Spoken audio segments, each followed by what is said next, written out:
decided we'd use Mulaney, and poor Bert never really got a shot at it, although I think what he would have done would have been insanely wonderful if he could have stuck to it as Mulaney did for 2 years. At one point he had made 3,000 sketches this size, just rough things. And he had assembled them as storyboards for these various sections of the things, and they were all spread out on the floor. And the producers and Ray and I came out and we walked around the floor looking at these sketches, because there was 3,000 of them. We finally settled on 100 of them, which we earmarked, and Joe Manini got and started to paint them onto cells. It took him 2 years. It took them $14,000 to make a short subject that's 17 minutes long by Ray Bradbury, a short story. And it's with your name as on the script. Oh yes, we share credit, me and Ray.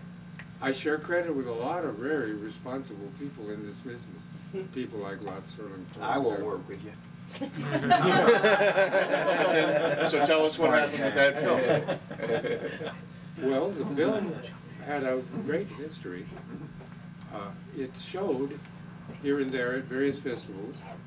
It was selected by the Academy Awards as one of the nominees for the Best Short Subject of the Year. Nominated for an Oscar, yes it was. It was nominated. It never won. But it also got a lot of prestige in academia. Format and that Walt Disney School out of just outside his town in Valencia. Chenard. No, it's got another Now name. it's called CalArts. Yeah, CalArts, California Institute. These people all really adopted it and started showing it, making a big to-do out of it. It was my opportunity to, oh my God, I've worked with Rod Serling. Oh my God, I worked with Ray Bradbury. Oh my God, here's a movie with Frank Sinatra. Oh my God. And along the way, I sort of rode on the waves that were increasing over the years. But for about 5 years there, from the time I finally saw Ray Bradbury and said, I can do this, I never sold anything. Many of the things that I did, I subsequently sold after I finally got through. And at first, I got a chance to work for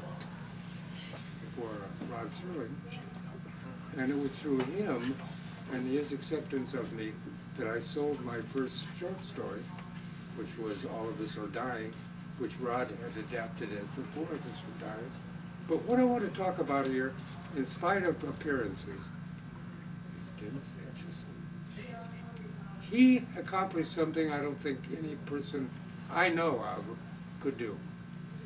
8,000, maybe the number's quite off, very close, 8,000 pages of radio plays, adapting Rod Serling's half-hour dramas into 1-hour radio shows, some of which I've listened to and which are incredibly good.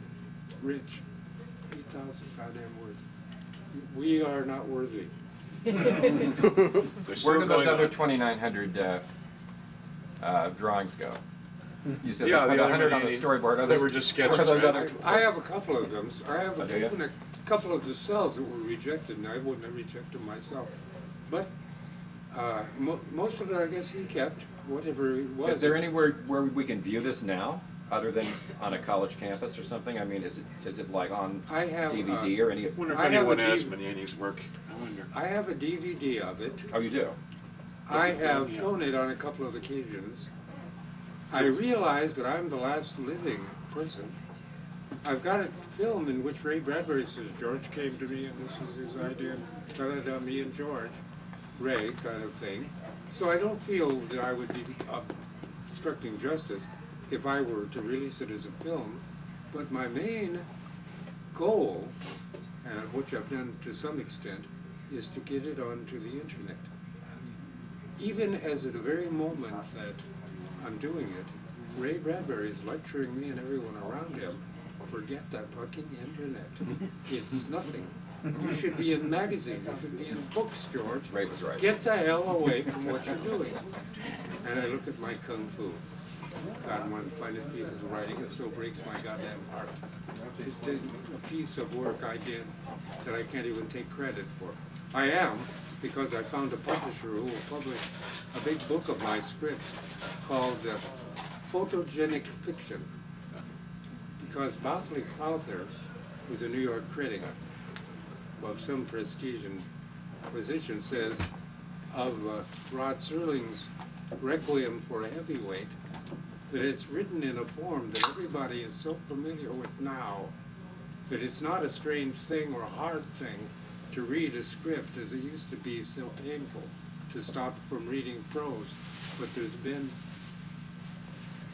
when you finish that thought, Ted, Chris wants to bring Peter in. He has something he needs to say. Well, Peter, yes, please come in now, Peter. Well, finish your story. Well, I just wanted to make sure that it'll look bad on the video. You got to finish the story. No, it's okay. You understand that this is George Clayton Johnson, who wasn't formally introduced. He wrote the premiere episode of Star Trek that he wrote. No, bring Peter in. I love the idea. A number of programs for the original Twilight Zone and a number of other television films and the novel version of Ocean's 11 and all sorts of wonderful things. I just wanted, for the record, in case there was Logan's Run, I just wanted to be sure there's no one sitting out there who's saying, who the hell is that guy? Carry on. I think everyone knows. All right. I should give you more credit. Carry on, George. I feel like I'm provoked into these extravagant shows of piety. That's great. No, the real truth is that I came here to honor Dennis. I think his accomplishments are monumental. I admire his work as a writer. I have known him for 50 years, and I found him to be, Hi there. I found him to be a true blue guy. He has written a afterword for my book of short stories in which he praises me to the moon. And I thank you, Dennis, once again for it, because I want to make a comment there. I wish we had it here. Best introduction I've ever read in my entire life. Dennis, with that introduction. Well, it was just the truth. It was wonderful. It was, Paul, wonderful. It lifted my spirits. I'm going to use it again in another book. You're welcome to.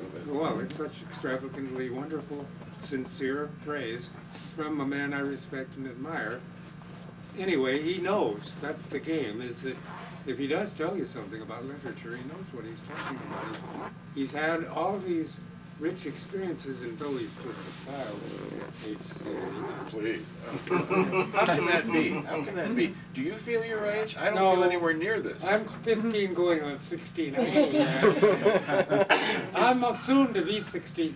I'm almost 16. Don't try to talk down to me, man. I feel like I'm trying to get ready to move out of my 20s. Is about how That's about where you are. About where I'm stuck. So is Lola. 12, Dennis. Lola's in her early 20s, like 21 or 22. Yeah, I mean, honestly, as time passes for you, you'll all feel this. Bradbury's 14. The outside changes, Perfectly but mature 14-year-old. not the inside. I don't think of myself as anywhere near this ridiculous age. This is an abstraction, a joke, a hilarity, to say that I'm that age. How could I? Well, but then again, I don't look in the mirror when I brush my teeth. I don't want to see that illusion. But it's a very strange thing. Anyway, carry on, George. I'm sorry. Carry on. I want to see Peter. Where's he at? I'm right. I just got a bunch of stuff.